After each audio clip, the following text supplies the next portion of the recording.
지난 몇 년 동안 나는 나의 과거를 하나씩 정리하였다. 엉킨 실뭉치처럼 해결되지 않은 감정들은 오랫동안 나를 괴롭혔고 그래서 많이 괴로웠다. 10대였을 때 돈 때문에 얇은 거미줄 같았던 가족애가 큰 바람 한 번에 맥없이 끊어져 버렸다. 부모는 날카로운 말로 서로 핥히고 그 상처를 서로 외면했다. 그들은 그런 식으로 집안의 문제를 받아들이고 해결하고 있었다. 화목이 없는 집안의 분위기가 꼭 내 모습 같아서 부끄러웠다. 마음이 이리저리 흔들리며 방황했다.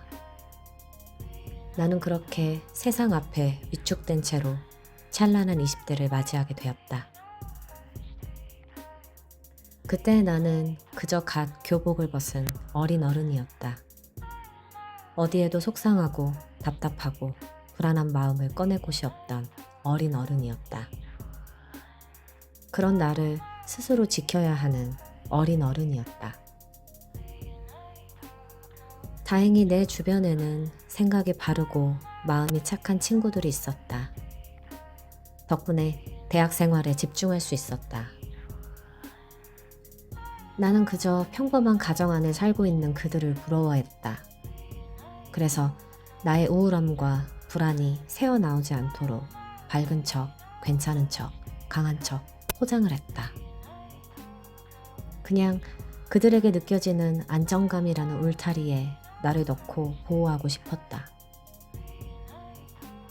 스스로에게 당당하지 못하고 점점 솔직함을 잃어갔다. 어쩌면 나와 마주하고 현실을 받아들이는 게 두려워서 자꾸 외면하고 도망친 것 같다.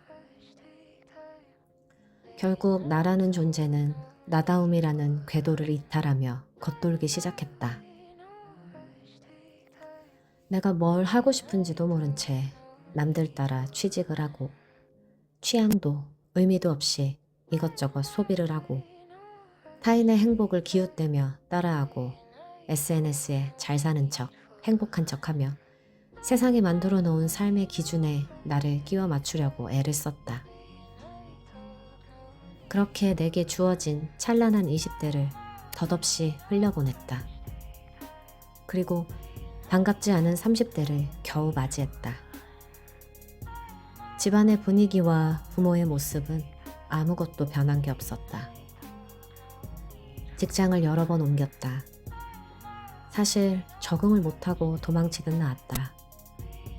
점점 내 모습이 초라해졌다. 어디에도 내가 설 곳이 없었고 심지어 모두 나를 괴롭히는 것 같은 피해의식만 커져갔다. 조각나 뿔뿔이 흩어진 나를 다시 찾아 온전한 나로 퍼즐을 맞추고 싶었지만 부정적인 생각과 말투 그리고 행동은 이미 습관이 되어 나라는 인생에서 쉽게 떨어지지 않았다. 나에게서 너무 멀리 떠나와 버렸다. 감사하게도 좋은 사람을 만나 결혼도 하고 아이도 낳았다. 드디어 부모로부터 그들이 사는 집으로부터 독립을 했다. 결혼 생활은 그럭저럭 할만했다. 하지만 육아를 하면서 결국 우울증이 와버렸다. 아이에게 아름답고 따뜻하고 귀한 것만 보여주고 또 들려주고 싶었는데 정작 내 안에 그런 게 없었다. 자신을 사랑하지 못했고 단단하게 키우지 못해서 아이에게 전하는 어떤 지혜로운 말과 응원도 내 것이 아니었다. 그런 내가 위선자로 보였다. 매일이 버거웠다. 할 수만 있다면 세탁기에 나를 넣고 검은 때를 모두 벗겨서 하얗게 만들고 싶었다. 아니면 그냥 다시 태어나야 할까? 아니, 그냥 지구에서 사라지고 싶었다. 나는 도대체 누구일까? 왜 이런 생각을 할까? 어쩌다 내가 이렇게 너덜너덜해졌을까? 나는 세상에 나오고 싶다고 한 적이 없는데 왜 부모는 나를 낳아놓고 이 지경으로 만들었을까? 이런 의문들이 가득할 때 눈앞에 내 아이가 보였다. 나중에 그 아이가 커서 나 같은 생각을 할까봐 순간 두려웠다. 정신이 번쩍 들었다. 아, 이게 내 밑바닥이구나. 더 이상 내려갈 데가 없네. 그럼 다시 올라가야 하는데 어떻게 올라가지? 막막했다. 하지만 꼭 반드시 인생의 변곡점을 찍고 싶었다. 그래서 나는 가장 쉬운 것부터 하나씩 시작했다. 먼저 나를 괴롭히는 과거의 기억을 생각나는 대로 매일 적어보았다. 그리고 나는 나의 엄마가 되어 그 상황에 놓여 있는 나를 한 발짝 뒤에서 바라보고 쓰다듬고 안아주며 위로해 주었다. 딱딱하고 차갑게 굳어있던 외로운 마음의 방에 보일러가 켜지고 난방이 돌기 시작했다. 그 다음 감사일기를 써보았다.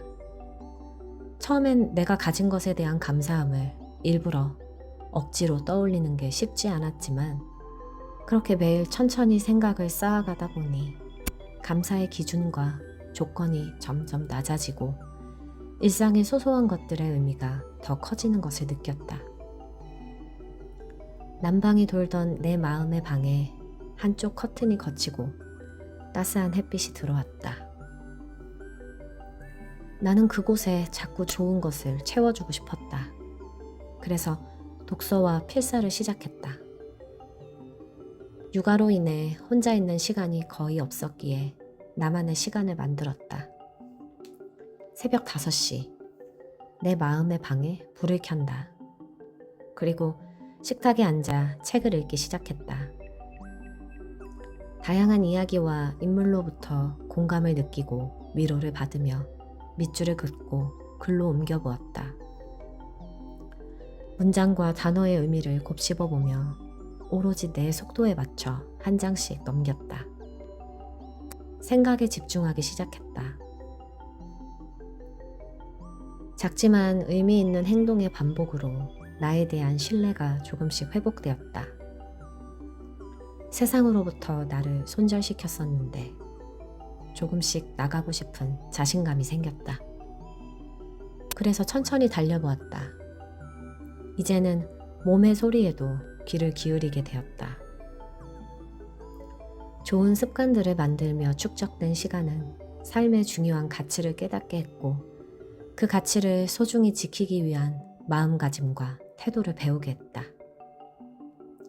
흐트러져 있던 내 영혼이 다시 모여 비로소 안정과 평온이라는 마음의 중심축을 세웠다. 그동안 내가 꽉 붙잡고 있던 힘든 기억들을 강물에 하나씩 놓아주면서 마침내 작별을 했다. 오래 걸렸지만 잘 보내주었다. 기쁨 뒤에 슬픔이 오는 것을 겁내지 말고 품어주자는 노래 가사처럼 흐린 날도 화창한 날도 시린 날도 끼우고 나니 비로소 퍼즐이 완성되었다. 헤르만 헤세의 시타르타라는 책을 좋아한다. 시타르타는 부유하고 반듯하고 안정적인 부모님에게서 태어났고 나는 그와 반대이지만 그럼에도 불구하고 그의 삶을 통해 애틋한 동지애를 느낀다. 모든 배움에 있어 완벽했던 그는 자신의 자아를 찾기 위해 사문이 되는 고행길을 선택했고 그러다 속세에 빠져 자신의 최악을 마주하게 된다. 쾌락과 탐욕이라는 소용돌이에서 결국 그는 닳고 닳았지만 그 경험 덕분에 시타르타는 비로소 새로운 사람으로 다시 태어났다. 비록 소설 속 인물이지만 그와 나는 40세라는 같은 나이에 인생의 업보와 윤회를 통해 깨달음을 얻었다. 그리고 사랑과 감사의 마음으로 세상에 대한 호기심을 갖게 되었다는 점에서 그는 나에 큰 유대감을 주었다. 어쩌면 인생은 저마다 자기 안에 있는 유일한 시타르타를 만나기 위한 여정이지 않을까? 아직 부족한 게 더 많지만 그래도 적어도 나는 지금 만족한다.